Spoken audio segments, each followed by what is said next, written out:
अस्सलामुअलैकुम वरहमतुल्लाहि वबरकातुहू। मैं हूं डॉक्टर हामिद शाफ़ी और आप देख रहे हैं शाफिया सोशल मीडिया।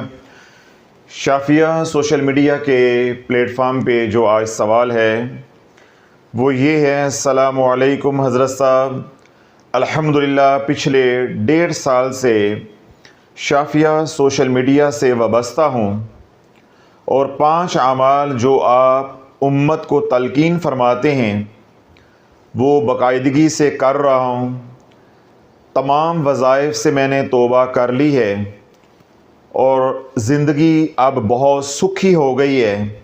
मगर एक मसला जो दरपेश है वो ये है कि जूं 5 अमाल की तासीर आ रही है, आस्तीनों में छुपे सांप ज़ाहिर होना शुरू हो गए हैं। वो दोस्त अहबाब और रिश्तेदार जिन पर मैं जान छिड़कता था, आज मालूम हुआ है कि वो मेरी जड़ें कैसे काट रहे थे और मतलब पूरा होने पर मुझसे वो दूर क्यों हुए। बहुत अज़ियत होती है देखकर और सोचकर। इन रिश्तों में से कुछ लोग ऐसे भी हैं कि उनको शरई तौर पे छोड़ना जायज़ नहीं है, मगर अब वो भी रिश्ते एक्सपोज हो चुके हैं। अब ना तो मैं ताल्लुक़ रख सकता हूँ इन रिश्तों से और ना छोड़ सकता हूँ। ऐसे हालात में गुजारा कैसे किया जाए? बहुत ज़हनी तकलीफ़ और आजमाइश है, मेरी रहनुमाई फ़रमाएँ। ये हैं मतीउल्लाह अलवी साहब इस्लामाबाद से। मुख्तसर मैं इस सवाल को दोबारा दोहरा देता हूँ। मतीउल्लाह अलवी साहब इस्लामाबाद से लिखते हैं कि मैं 1.5 साल से तमाम वज़ाइफ से तौबा कर चुका हूँ और 5 अमाल जो आप उम्मत को तलकीन फरमाते हैं, अब मैं सिर्फ 5 अमाल करना शुरू कर दिए हैं। उन 5 अमाल की जूं तासीर आती जा रही है, तो वो लोग जो खुफिया तौर पे मेरी जड़ें काट रहे थे, बाज़ार सज्जन थे लेकर अंदर से दुश्मन थे, वो अब एक्सपोज होना शुरू हो गए हैं। यानी अल्लाह रब्बुल इज़्ज़त ने जो उनके ऊपर हिजाबात डाले थे, पर्दे डाले थे, अल्लाह ने वो पर्दे उठाना शुरू कर दिए। फिर उन्होंने इशारा किया है कि उन रिश्तों में से कुछ रिश्ते ऐसे हैं कि इंसान चाह के भी नहीं छोड़ सकता। जिस तरह बहन भाइयों का रिश्ता होता है, माँ बाप का रिश्ता है, मियाँ बीवी का रिश्ता है, औलाद का रिश्ता है। अब ये ऐसे रिश्ते हैं कि अगर अल्लाह ना करे इन्हीं में से कोई दुश्मन बन जाए तो ना आप ये रिश्ता रख सकते हैं और ना आप ये रिश्ता छोड़ सकते हैं। तो यहाँ तक बात मतीउल्लाह अलवी साहब की बिल्कुल दुरुस्त है कि इंसान अच्छा खासा आजमाइश में आ जाता है। तो यही बात उन्होंने लिखी है कि बहुत ज़हनी तकलीफ़ है, मैं आजमाइश में हूँ, मेरी रहनुमाई फरमाई जाए। इससे पहले कि मैं सवाल का जवाब दूँ, आप एक बुनियादी बात समझ लें कि जिस दौर में मैं आप रह रहे हैं, इस दौर को अल्लाह के नबी अलैहिस्सलातु वस्सलाम ने कुर्बे क़यामत का दौर फरमाया है। कुर्बे क़यामत का दौर ताबीर किया है।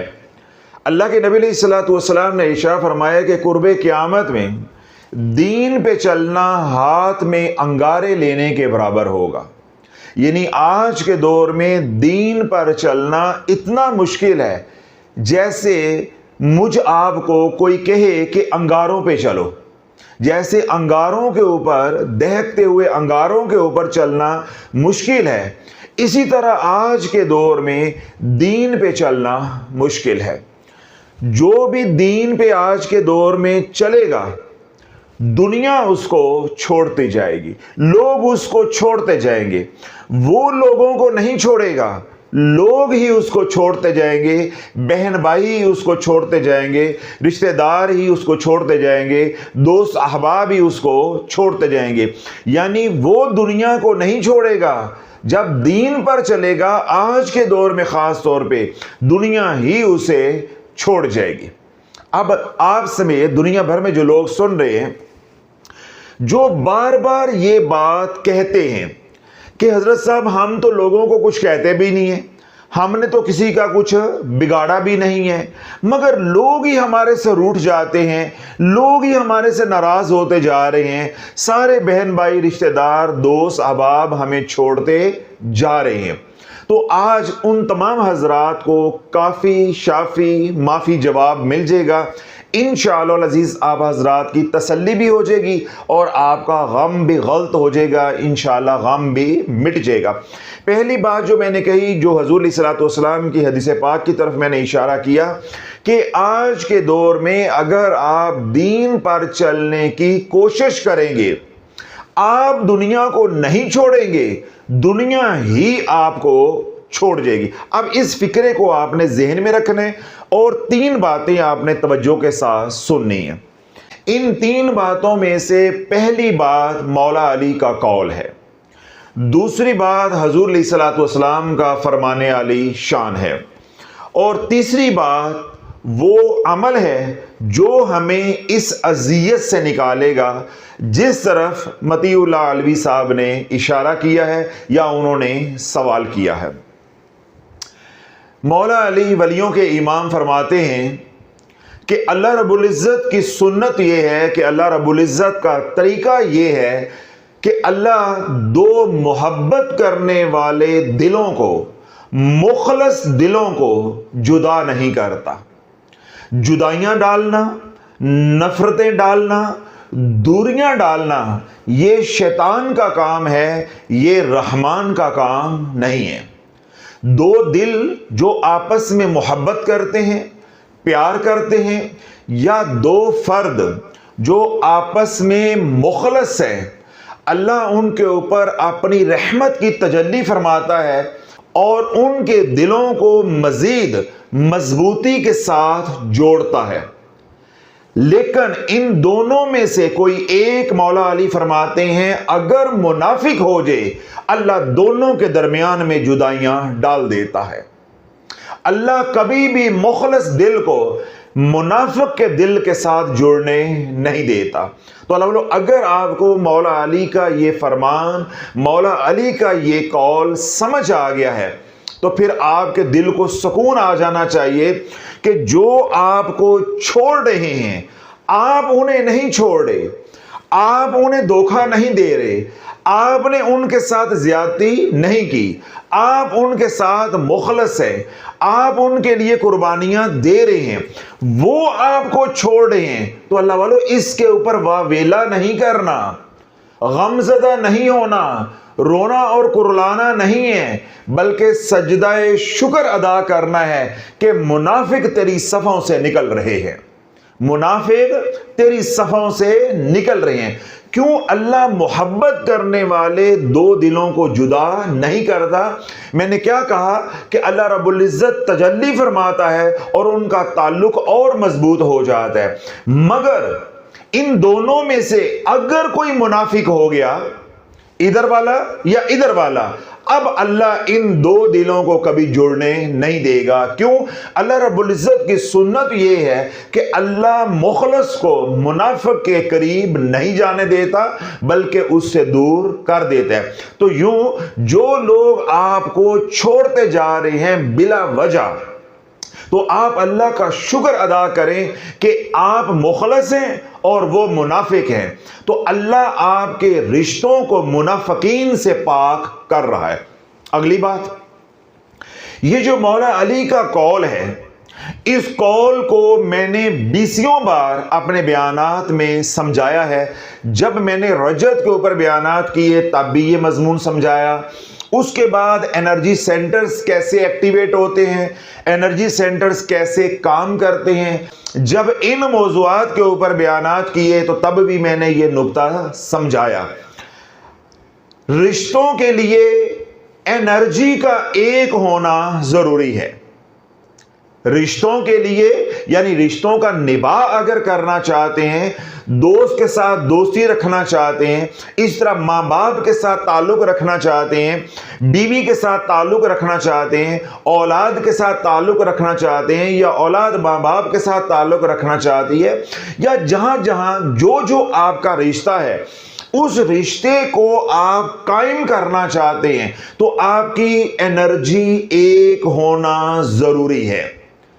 और जब तक आपने इस रिश्ते को निभाना है तब तक इस एनर्जी का भी एक होना जरूरी है।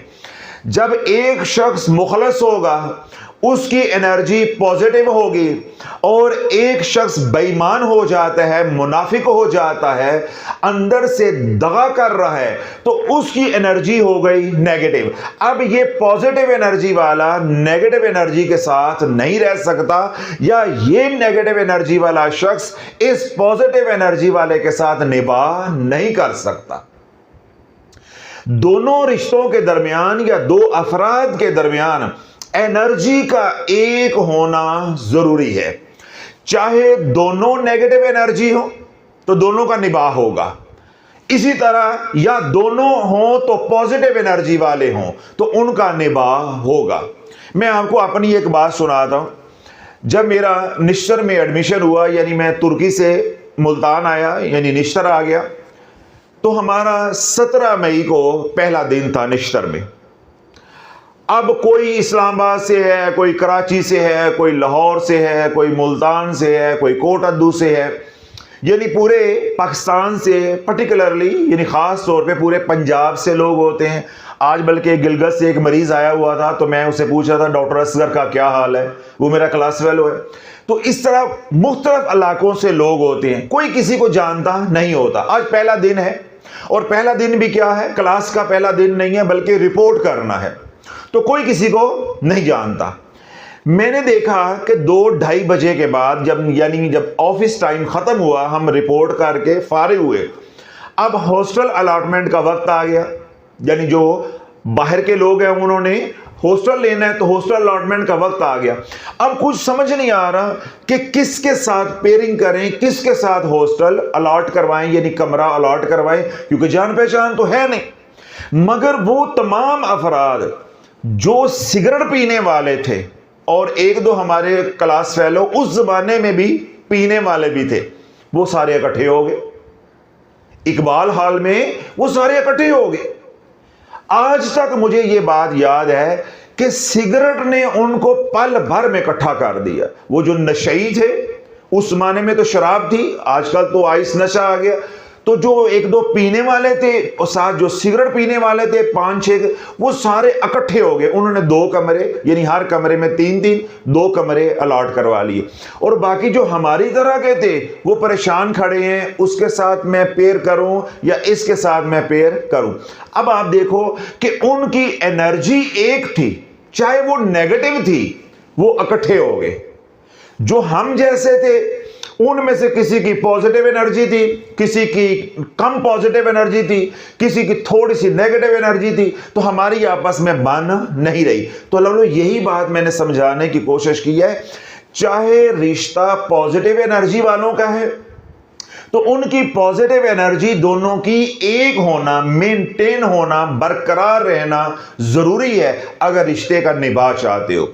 इसी तरह पीने पिलाने वाले लोग हैं, गुंडे लोग हैं, बदमाश लोग हैं, दगा देने वाले लोग हैं, मुनाफिक लोग हैं, आसान जुबान में कह लो 2 नंबर लोग हैं, तो उनकी एनर्जी कौन सी है, नेगेटिव। तो उनका ताल्लुक अपने जैसे लोगों के साथ ही बनेगा और वहीं पे निभाव होगा। अगर पहले 2 रिश्तों की एनर्जी या 2 अफराद की एनर्जी पॉजिटिव थी, बाद में कोई एक बेईमान हो गया है, मतलबी हो गया है, दगा दे रहा है, तो उसकी एनर्जी बदल गई। जो ही एनर्जी बदलेगी, अब ये रिश्ते का निभाव होने वाला नहीं है। अब आपको लोग क्यों छोड़े? आप पहले उनके हम प्याला हम नवाला थे। आप पहले क्या थे? उनके हम प्याला हम नवाला थे। आपने शाफी के बयाना सुने, अल्लाह ने हदायत की हवा चला दी, आपने सच्ची और सुची तौबा कर ली, गुनाहों से भी और औरादो वज़ाइफ से भी। अब आपकी एनर्जी बदल गई है। जब आपकी एनर्जी बदल गई है तो मुझे बताओ आपका अब उनके साथ निभाव कैसे हो सकता है? कैसे हो सकता है? एक तो ये सूरत है। दूसरी सूरत ये है कि आप पहले से दीन पर चल रहे थे और दो दिल जुड़े हुए थे, अब कोई आपको छोड़ रहा है तो आपने दिल नहीं अपना तोड़ना या आपने हिम्मत नहीं हारनी, मायूस नहीं होना, बल्कि मौला अली का फरमाने अली शान अपने जहन में रखना है कि जब तुम किसी से मुखलस हो, तुम उससे दगा नहीं कर रहे, मगर फिर भी लोग तुम्हें छोड़ रहे हैं, तो समझ जाओ कि तुम्हारी सफों से अल्लाह मुनाफिकीन को निकाल रहा है। अल्लाह मुनाफिकीन को निकाल रहा है। तो अल्लाह मैंने साइंटिफिकली भी आपको ये नुक्ता समझा दिया है और मौला अली का फरमान सुनाकर भी ये नुक्ता समझाने की कोशिश की है कि रिश्तों को निभाने के लिए और रिश्तों को जोड़ने के लिए एक एनर्जी का होना जरूरी है। जो ही एनर्जी बदलेगी, चाहे दाएं तरफ की बदले चाहे बाएं तरफ की बदले, रिश्ता टूट जाएगा, रिश्ता टूट जाएगा। तो इसलिए आपकी एनर्जी क्योंकि बदली है या बदल रही है, तो जो जो आपकी एनर्जी बदलती जाएगी, वो तमाम दोस्त अहबाब जो आप पर जान छिड़कते थे या आप उन पर जान छिड़कते थे, अब आप दोनों का निभाव होने वाला नहीं है। क्यों? अब आपकी एनर्जी पॉजिटिव और नेगेटिव हो गई है, दो मुख्तलिफ एनर्जीज हो गई हैं, दो मुख्तलिफ मजाज हो गए, अब आप दोनों का निभाव होने वाला नहीं है। पहली बात तो आपने ये जहन में रखनी है। दूसरी बात, हुज़ूर अलैहिस्सलातु वस्सलाम का फरमाने आली शान है। हज़रत उमर बिन आस रज़ियल्लाहु ताला अन्हु इसके रावी है। हुज़ूर अलैहिस्सलातु वस्सलाम ने इरशाद फरमाया है कि अल्लाह रब्बुल इज़्ज़त मैदान माशर में जब सब बंदों को इकट्ठा करेगा तो मुनादी करने वाला, सदा लगाने वाला सदा लगाएगा, मुनादी करेगा कि अहले फजल कहाँ हैं, अहले फजल कहाँ हैं। तो अल्लाह के नबी अलैहिस्सलातु वस्सलाम ने इरशाद फरमाया कि कुछ लोग उस हजूम में से उठेंगे और जन्नत की तरफ चल पड़ेंगे।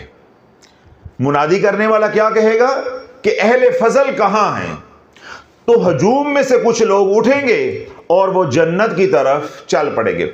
जब वो जन्नत के करीब पहुंचेंगे तो जन्नत के फरिश्ते यानी रिजवान उनको रोकेंगे कि ठहर जो, बताओ तुम कौन हो। वो कहेंगे हम अहले फजल हैं।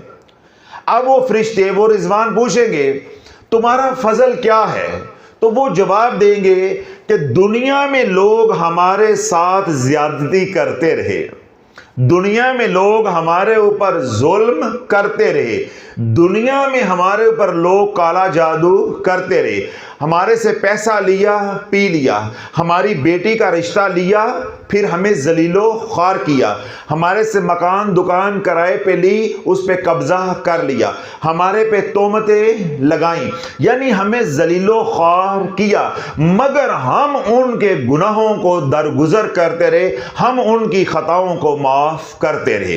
तो हम क्या हो गए? अहले फजल। यानी रिजवान पूछेंगे कि तुम्हारा फजल क्या है, तो वो क्या जवाब देंगे कि दुनिया में लोग हमारे ऊपर जुल्म करते रहे मगर हम उनको अल्लाह की रजा के लिए माफ करते रहे। तो अब रिजवान उन अहले फजल को कहेंगे कि तुम्हारे फजल का बदला जन्नत है, तुम जन्नत में दाखिल हो जो। उनके लिए जन्नत के फाटक, जन्नत के दरवाजे खोल दिए जाएंगे। फिर हुज़ूर सल्लल्लाहु अलैहि वसल्लम ने इरशाद फरमाया कि मुनादी करने वाला, सदा लगाने वाला सदा लगाएगा, मुनादी करेगा कि अहले सबर कहाँ हैं।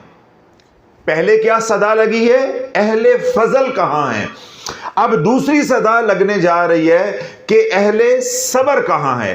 तो जो ही मुनादी करने वाला मुनादी करेगा, आवाज लगाएगा कि अहले सबर कहाँ हैं, तो हुज़ूर सल्लल्लाहु अलैहि वसल्लम ने इरशाद फरमाया कि कुछ लोग हजूम से उठेंगे और जन्नत की तरफ चल पड़ेंगे।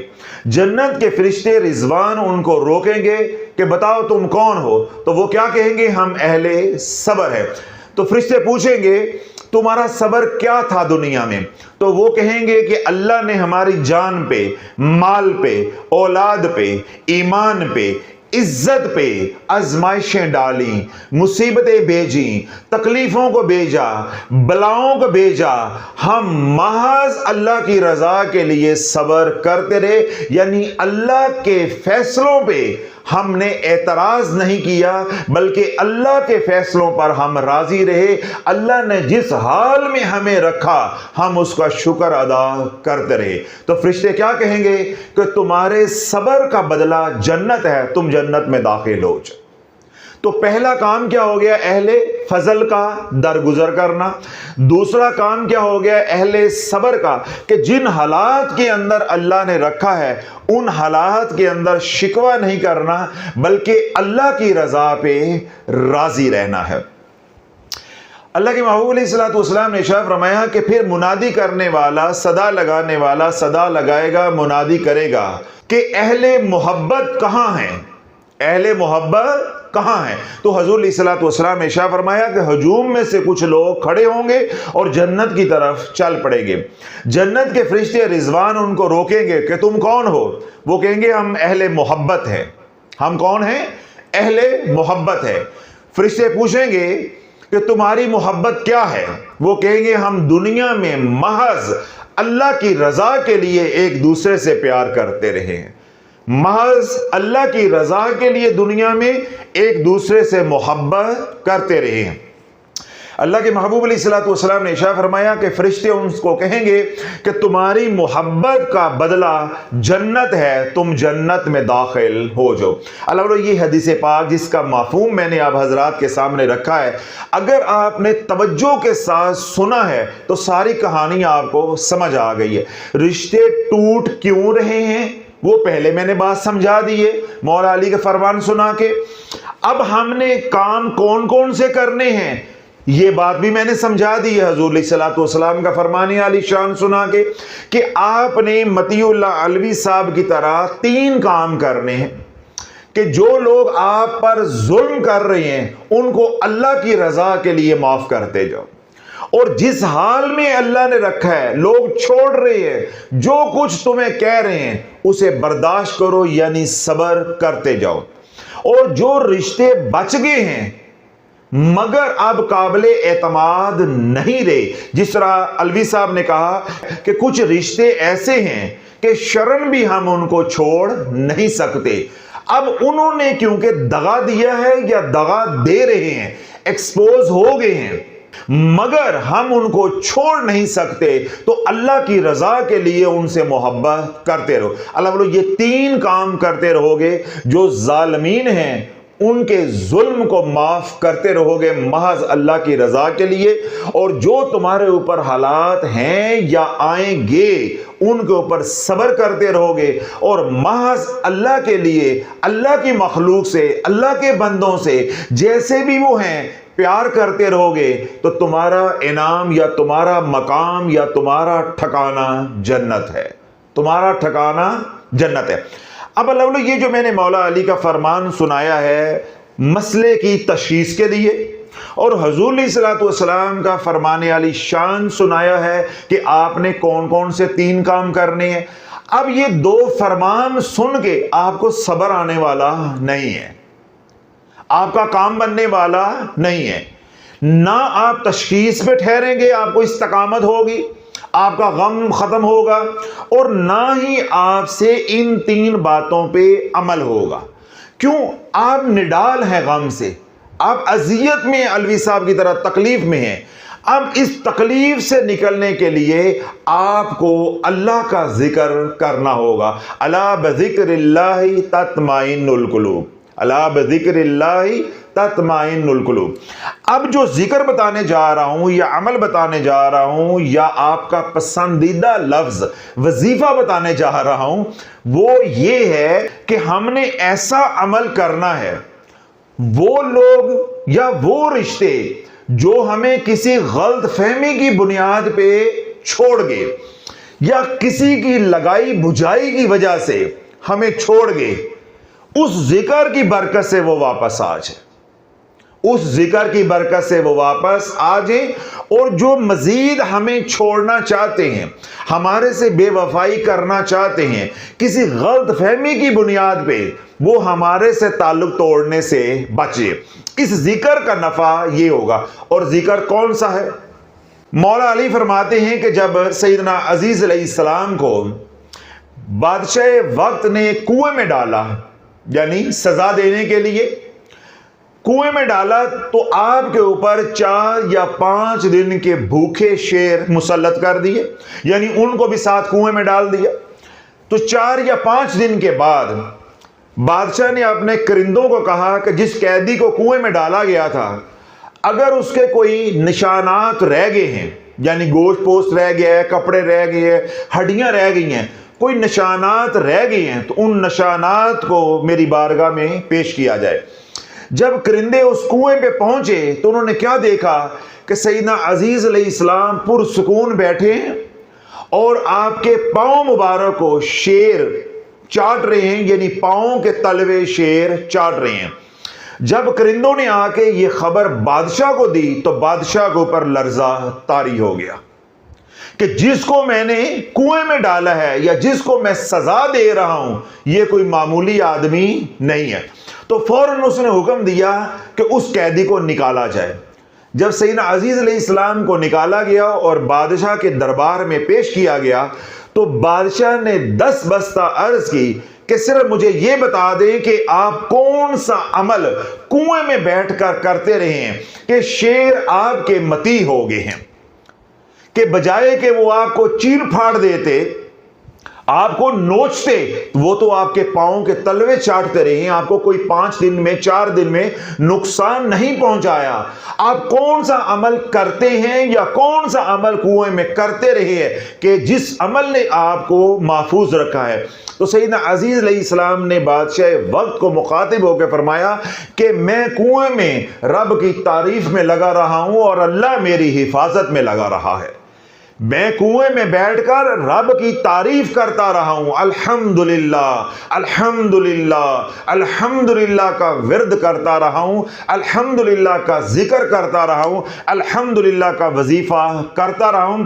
मैं रब की तारीफ में लगा रहा हूं और अल्लाह मेरी हिफाजत में लगा रहा है। तो अल्लाह बोलो, अगर ये चाहते हो कि वो रिश्ते जो किसी गलत फहमी की बुनियाद पे आपको छोड़ गए हैं, किसी ने लगाई बुझाई की, या बराह रास्त आप दोनों के दरमियान में कोई गलत फहमी किसी मामले पे पैदा हो गई और इस्लाह ना हो सकी, तो दूसरा फरीक आपको छोड़ गया है और आप गमज़दा हैं और आप चाहते हैं कि वो लौट आए, तो अल्लाह की तारीफ में लग जाओ। इसी तरह अगर आप मजीद नुकसान से बचना चाहते हैं या मजीद बेवफाई के जख्मों से बचना चाहते हैं, तो अल्लाह की तारीफ में लग जाओ। अल्लाह रुसवाइयों से, अल्लाह जिल्लतों से बचा लेगा। अल्लाह मजीद रिश्ते टूटने का जो गम है, उस गम से आपको महफूज रखेगा। तो अल्हम्दुलिल्लाह का जिक्र जितना करते जाओगे, जो रिश्ते टूट गए हैं उनमें से जो वापस आ सकते हैं, दोबारा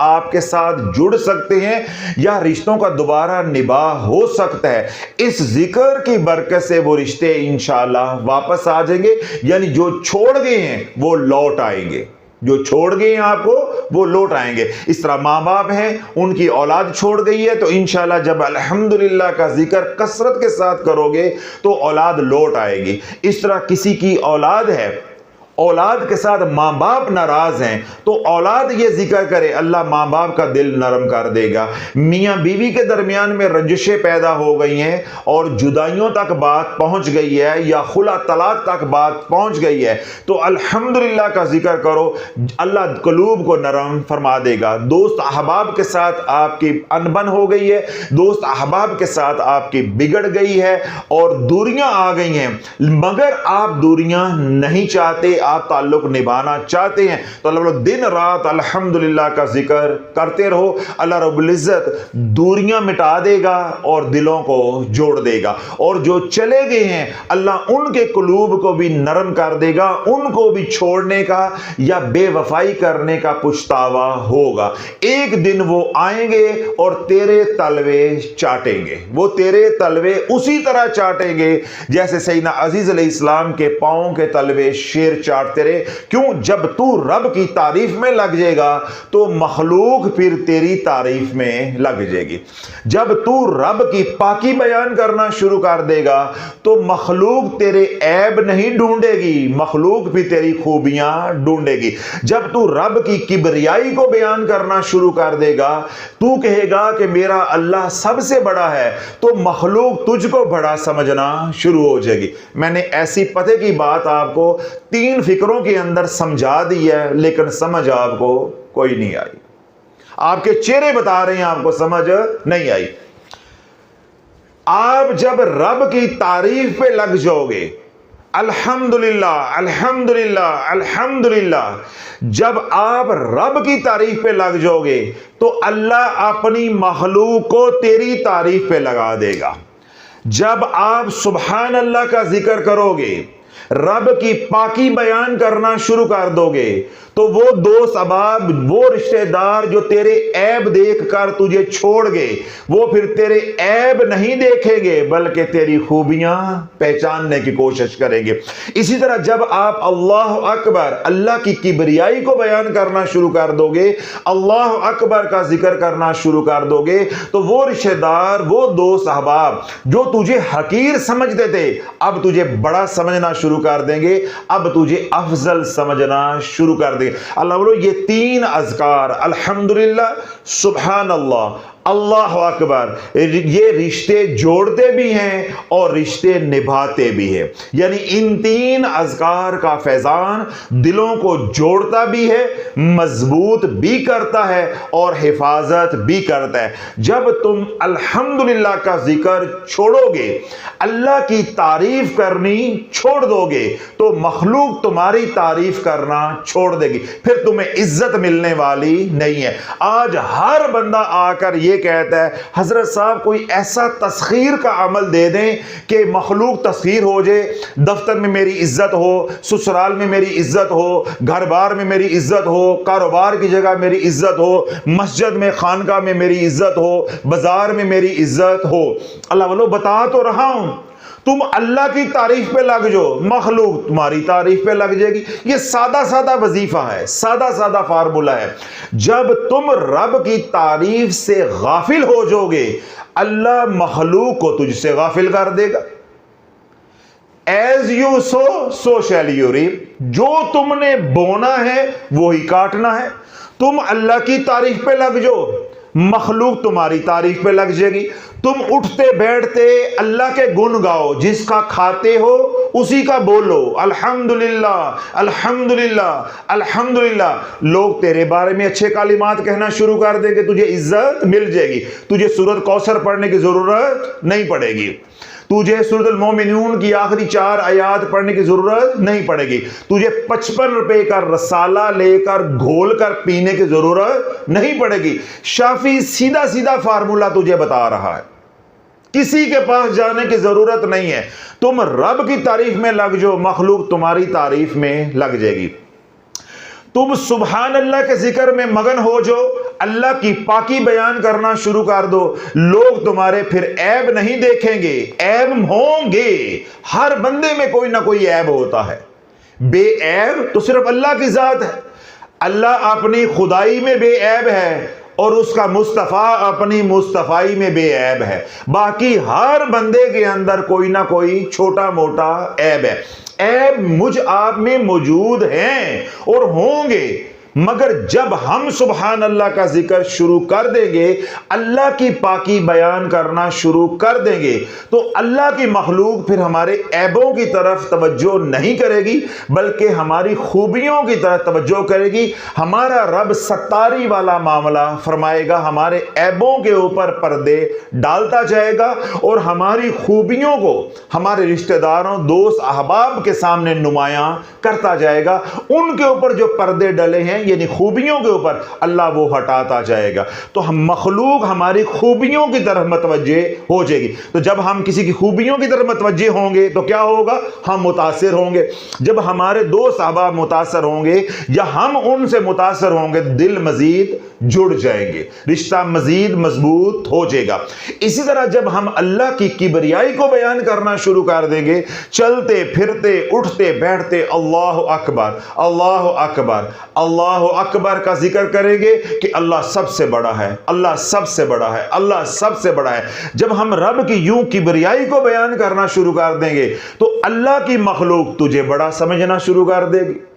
यानी मैं अल्लाह अकबर का जिक्र करता हूं तो मेरे दिल में अल्लाह मां बाप की इतनी हैबत और अजमत डाल देगा कि मैं कहूंगा कि मेरे मां बाप जैसे तो किसी के मां बाप ही नहीं है। अगर मेरे भाइयों के साथ नहीं बनती तो जब मैं अल्लाह अकबर का जिक्र कर दूंगा तो मेरे भाई मुझे बड़ा समझना शुरू कर देंगे। और इसी तरह अगर मैं किसी से नाराज हूं तो मैं अल्लाह अकबर का जिक्र करूंगा, अल्लाह उनके दिल फेर देगा। और अगर वो मुझसे नाराज हैं और मैं अल्लाह अकबर का जिक्र करूंगा तो अल्लाह उनके दिल में मेरी हैबत को डाल देगा, मेरे मकाम को बुलंद करके उनके सामने पेश करेगा और वो मानने पे, इकरार करने पे मजबूर हो जाएंगे कि मैं उनसे अफजल हूं, मैं उनसे बड़ा हूं। तो अल्लाह बोलो ये तीन अज़कार अल्हम्दुलिल्लाह, अल्लाह अकबर, सुबहान अल्लाह, ये रिश्ते बनाते भी हैं और रिश्ते निभाते भी हैं। ये पॉजिटिव एनर्जी जनरेट करने के तीन डिपो है, यूनिवर्सल डिपो है।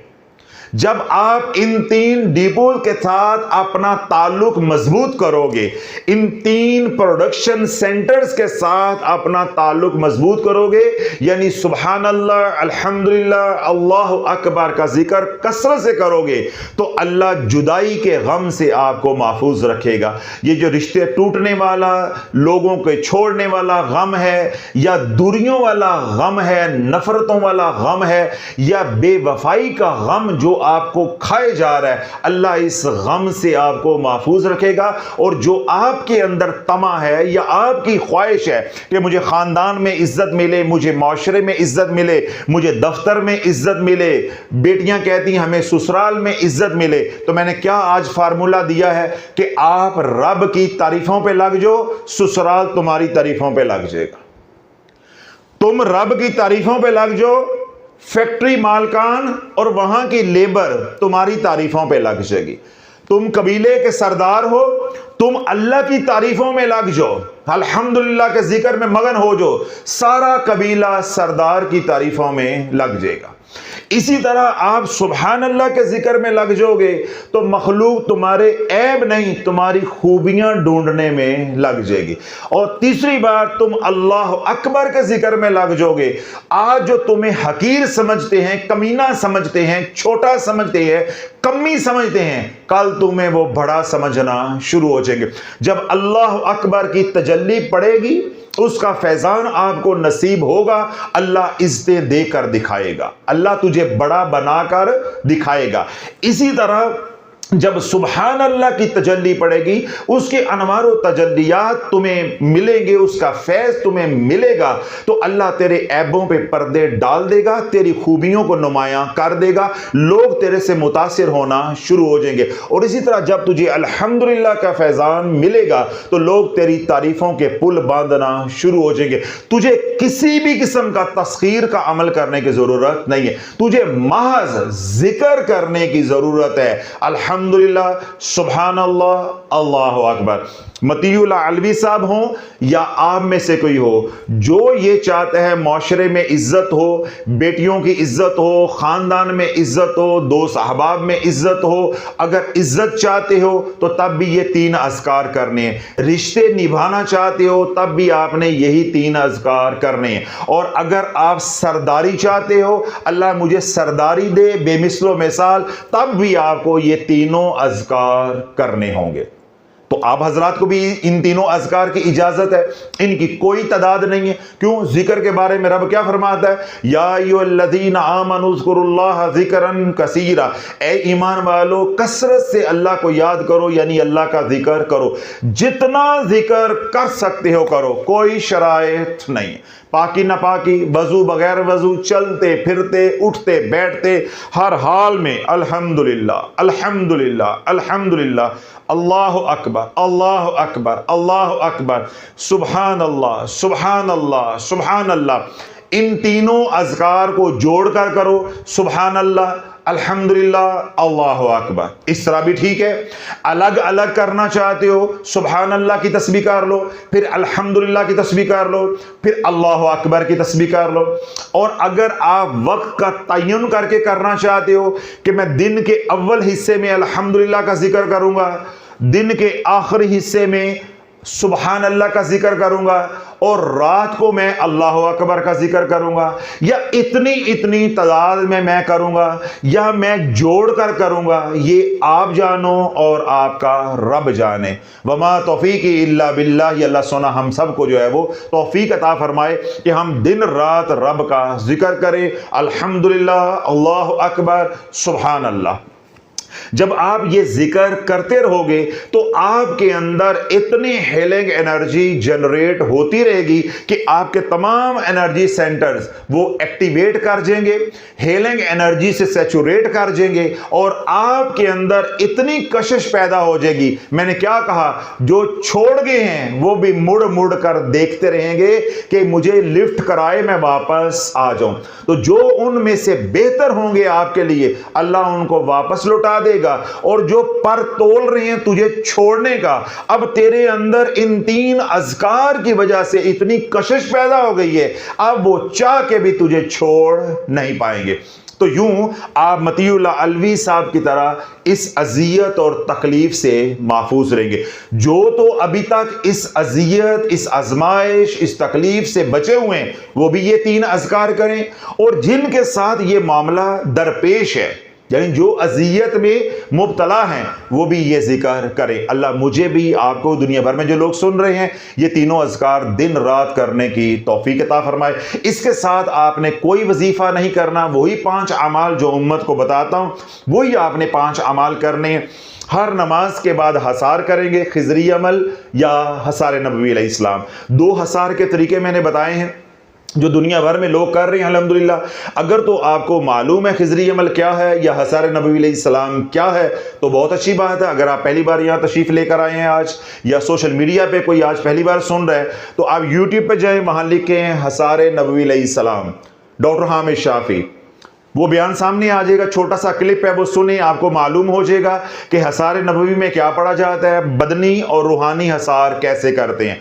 इस तरह आप लिखें खिजरी अमल डॉक्टर हामिद शाफी, खिजरी अमल का क्लिप सामने आ जाएगा, आप उसे सुने, समझे कि खिजरी अमल में क्या क्या पढ़ा जाता है, अपना बदनी और रूहानी हसार कैसे करते हैं। हर नमाज के बाद हसार करना है, चाहे खिजरी अमल का हसार करो, चाहे आप हसार नबवी अलैहिस्सलाम करें। हर नमाज के बाद हसार, सारा दिन कमली वाले पे दरूद पढ़ना है। रात सोने से पहले 100 बार सय्यदुल इस्तिग़फ़ार अस्तग़फ़िरुल्लाहल्लज़ी ला इलाहा इल्ला हुवल हय्युल क़य्यूम व अतूबु इलैह। 3 काम हो गए। 2 शराइत हैं, रिज़्क़ हलाल कमाओ और खाओ, और अपनी आंखों की हिफाजत करो। ये 5 अमाल हैं जो पिछले 2 साल से कमोपेश मैं बता रहा हूँ। इन 5 अमाल की तासीर को पाने के लिए मैं क्या कहता हूँ कि जितना अल्लाह ने दिया है उसमें थोड़ा बहुत अल्लाह की राह में खर्च करते रहो, यानी सदका खैरात करते रहे।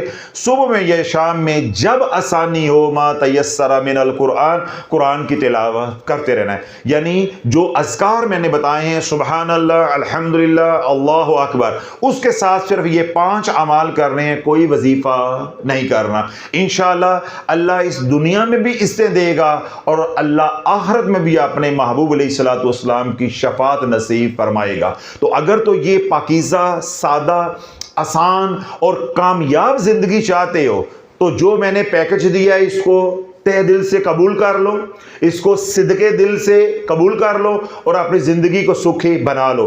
तो जिस तरह के भी आप वज़ाइफ कर रहे हैं उन तमाम वज़ाइफ से तौबा कर ले। जो 5 आमाल बताए हैं उन 5 आमाल को करो। साथ मैंने 3 जिक्र बताए हैं, इंशाल्लाह इन 3 अज़कार की बरकत से अल्लाह आपकी दुनिया भी बना देगा और अल्लाह आपकी आखिरत भी बना देगा। दुनिया भर में वो लोग जो दुखी हैं अल्लाह उनके दुख दूर अता फरमाए, जो सुखी हैं अल्लाह उनके सुखों में बरकतें अता फरमाए।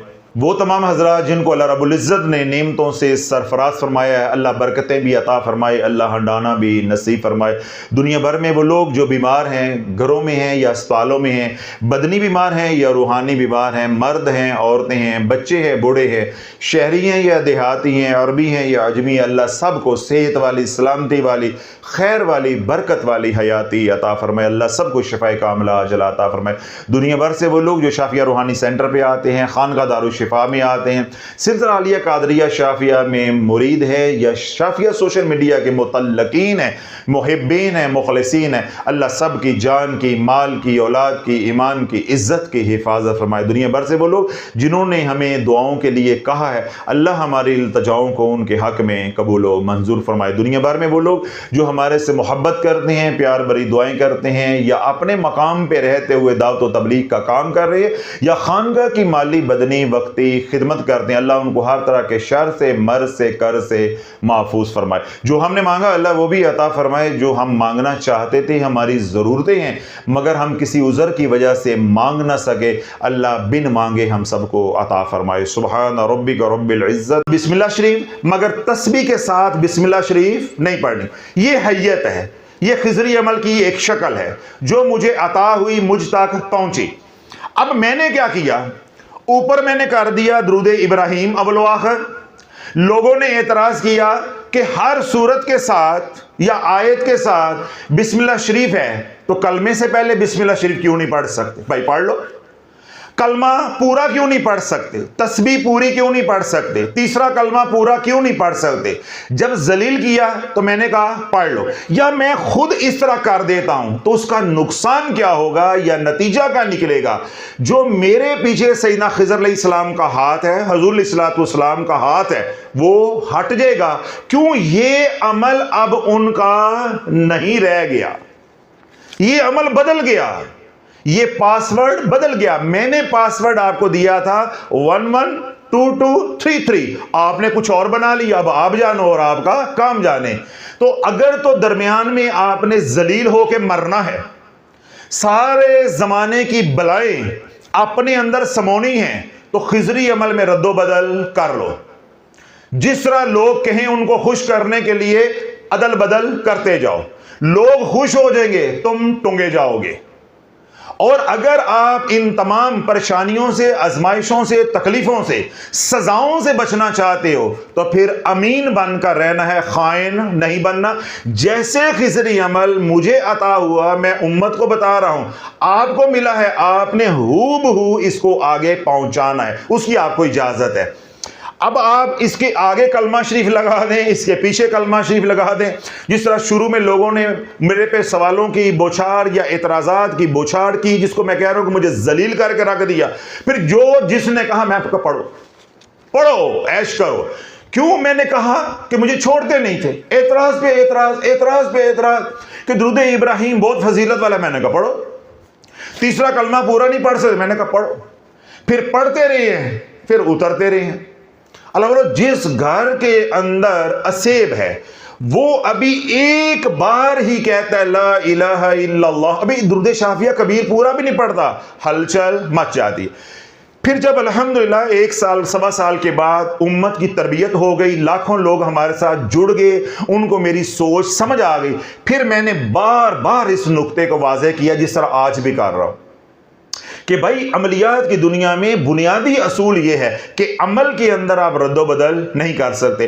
फिर मैंने बार बार बयानात करके लोगों की इस्लाह की कि खिजरी अमल के अंदर दुरूद शाफिया कबीर है, दुरूद इब्राहिम नहीं है, और इसी तरह तस्बीह है, तीसरा कलमा पूरा नहीं है, और तमाम सूरतों के साथ और आयतल कुर्सी के साथ बिस्मिल्लाह शरीफ है, तस्बीह के साथ बिस्मिल्लाह शरीफ नहीं है। जब लोगों ने इस तरीके से पढ़ा जिस तरह मैंने अभी बताया है, तो अल्हम्दुलिल्लाह उसका जो फीडबैक आया वो आज मैं अल्फाज में आपको बयान नहीं कर सकता।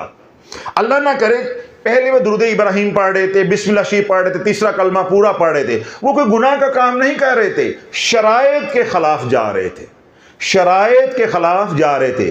क्यों? ये जो मसला है ये अमलियात का है, ये मसला शरीयत का नहीं है। ये है वो ठोकर जो हमें लगती है, ये है वो ठोकर जो मौलवी हजरात तुम्हें लगाते हैं। बात कर रहे होते हैं अमलियात की, मसला बना देते हैं उसको शरीयत का। ओ जी एदा पढ़ना तो सवाब ही बहुत है। अब देखें बात हो रही है अमलियात की, जवाब कहां से दे रहे हैं? शरीयत से। भाई शरीयत की तो बात ही नहीं हो रही, ये तो बात हो रही है अमलियात की, इलाज मुआलजे की बात हो रही है। यहां पे हमने एनर्जी को एक रखना होता है, एनर्जी को एक रखना होता है। अब यहां कोई कहे कि जी हजरत साहब बिस्मिल्लाह पढ़ सकते हैं तो आउज़ बिल्लाह क्यों नहीं पढ़ सकते? सवाल फिर पैदा हो जाएगा ना कि भाई आउज़ बिल्लाह पढ़ने का सवाब है, कुरान का हुक्म है, अल्लाह का हुक्म है, क्यों नहीं पढ़ सकते? या हजरत साहब हमने खिजरी अमल पढ़ा तो उसके साथ हसारे नबवी भी पढ़ सकते हैं, या उसके साथ हम सूरह बकरा की आखिरी आयात भी पढ़ सकते हैं, सूरह मोमिनून की आखिरी आयात भी पढ़ सकते हैं। हजरत साहब उसके तो अल्लाह के नबी ने फजाइल ही बड़े बयान किए। अब देखो ये मत मारी गई ना, बात हो रही है अमलियात की तो घुसेड़ किधर दिया है? शरीयत में। तो भाई ये समझने की कोशिश करो कि ये दुआई की बात हो रही है, दुआई की बात हो रही है, रूहानी दुआई की बात हो रही है, अजरो सवाब की बात नहीं हो रही। हम खिजरी अमल आपको अजरो सवाब के लिए नहीं पढ़ा रहे। और कहेंगे समझावा तुआनो किथे जावा ते मंजी किथे डावा। अल्लाह के बंदो मैं आपको खिजरी अमल सवाब के लिए नहीं पढ़ा रहा, मैं खिजरी अमल के ऊपर बयानात अजरो सवाब के हवाले से नहीं करता, किसी को कागज पे खिजरी अमल अजरो सवाब के लिए नहीं लिख कर देता। हम हसार के लिए लिख कर देते हैं, इलाज के लिए बताते हैं। तो अपना ज़हन पहले वाजे करो, आप कर क्या रहे हो। अगर तो फजाइल की बात है, अजरो सवाब की बात है तो मौलवियों के पास जाओ, शरीयत का मसला पूछना है तो उनके पास जाओ। हमारे पास आए हो आप इलाज मुआलजे के लिए, आप दरमियान में शरीयत ले आते हो कि इसका बड़ा सवाब है, इसका बड़ा सवाब है। मेडिकल स्टोर पे जाओ या किसी डॉक्टर के पास जाओ, वो यहां पे 4 या 5 गोलियां कैप्सूल लिख कर देता है, सिरप लिख कर देता है।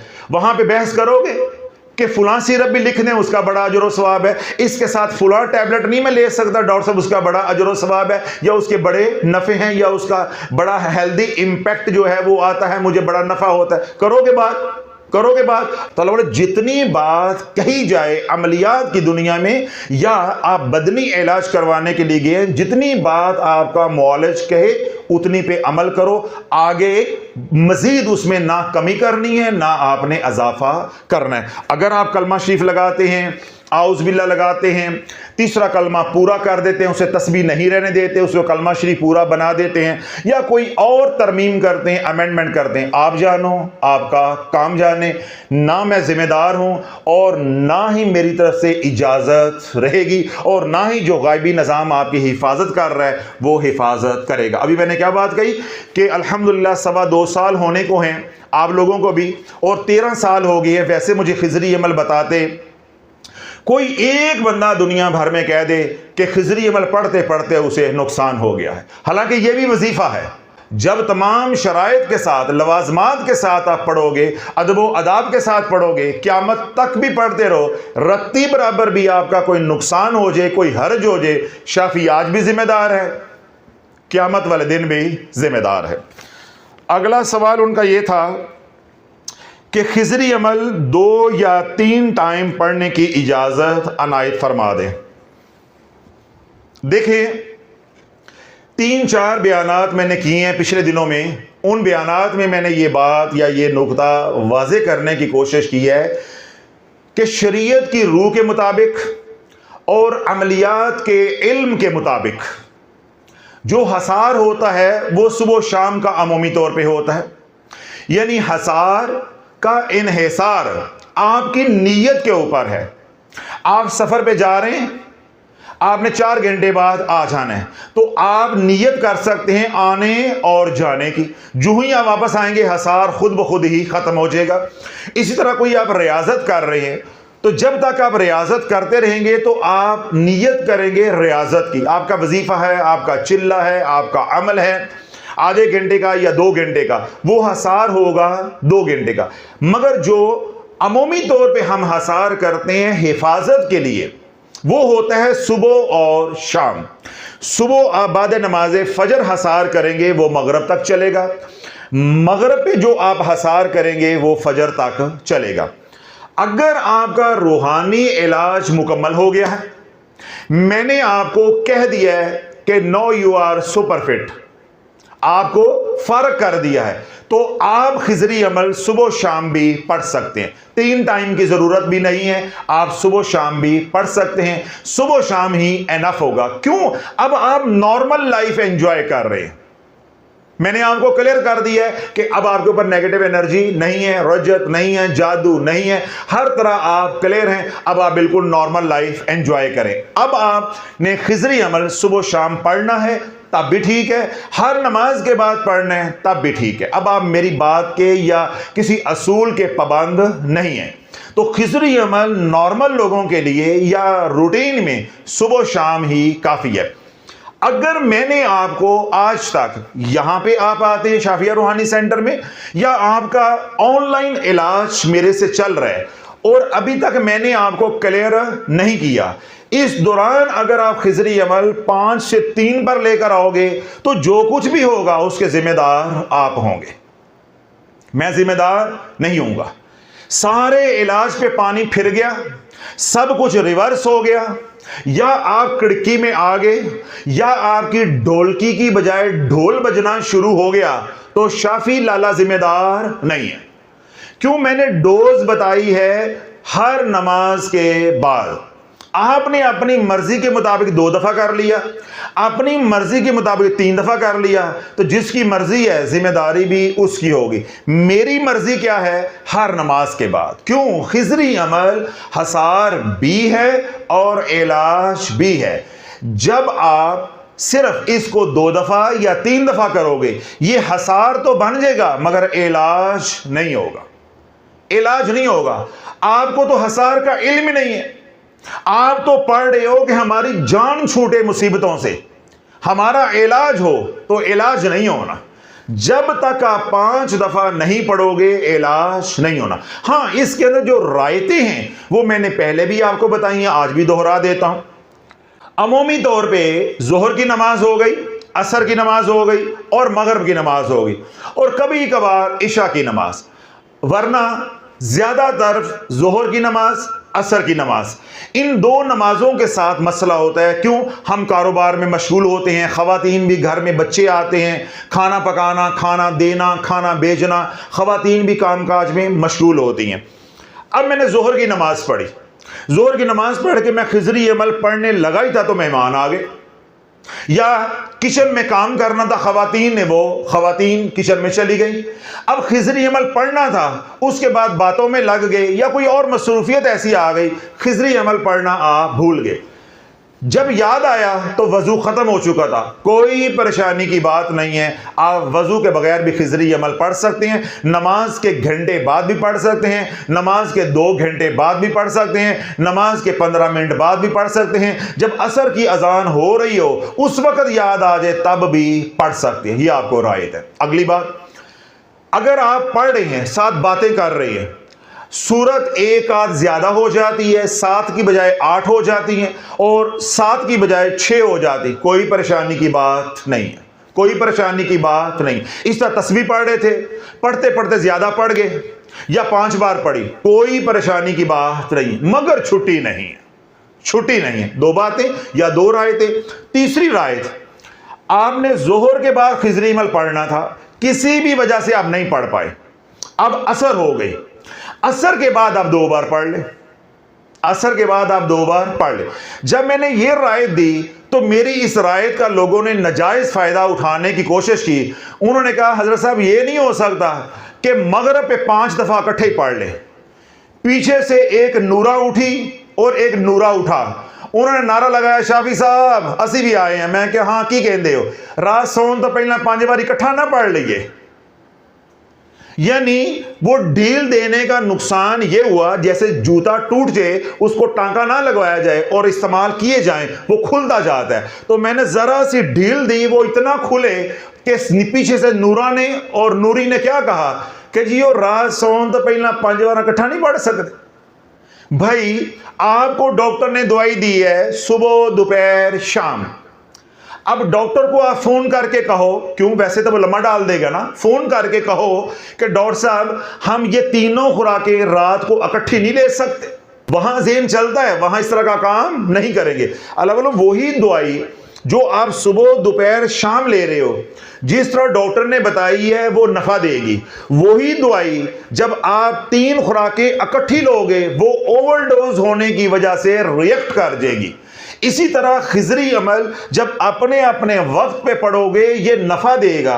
जब यही खिजरी अमल 5 दफा इकट्ठा पढ़ोगे, एकदम ओवरडोज करोगे तो आपकी रूह बीमार हो जाएगी। कितने बयानात में मैंने ये बात समझाने की कोशिश की है।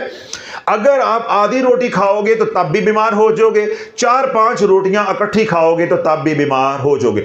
अब सुबह से रूह भूखी है, उसका नाश्ता नहीं हुआ, रात को आपने 5 मरतबा एक ही दफा खिजरी अमल ठोंस दिया, मुझे बताओ वो रूह मसाइल का शिकार हो जाएगी। पहले ही आप बीमार हो, ऊपर से आप रूह को और बीमार कर दोगे, ना पता चलेगा ये रजत है और ना ये पता चलेगा ये जादू है, किसी को समझ ही नहीं आएगी। तो इसलिए अल्लाह जिस तरह मुआलिज ने बात कही होती है या अमल बताया होता है, उसी तरह हम अमल करने के पाबंद होते हैं। ये तमाम बारीकियां मैंने आज इस सवाल के तवस्सुल से जो है वो वाज़े कर दी हैं। जो रायतें थी वो भी आपकी नज़र कर दी हैं। जितनी रायतें दी हैं उतने का फ़ायदा उठाएं। अब इसका ये मतलब नहीं है कि नूरी और नूरा की तरह आपने कहना कि 5 दफ़ा इकट्ठा नहीं कर लेते। हाँ, जिन दिनों में ख़वातीन ने नमाज नहीं पढ़नी, खिजरी अमल की छुट्टी नहीं है। जो ही अजान सुने, अजान के वक्त पे आपने खिजरी अमल पढ़ लेना। वजू की शर्त नहीं है, पाकी नपाकी की शर्त नहीं है। इसी तरह आप बोल रहे हैं जिस तरह मैं बोल रहा हूं, कारोबार कर रहे हैं, दुनिया की बातें कर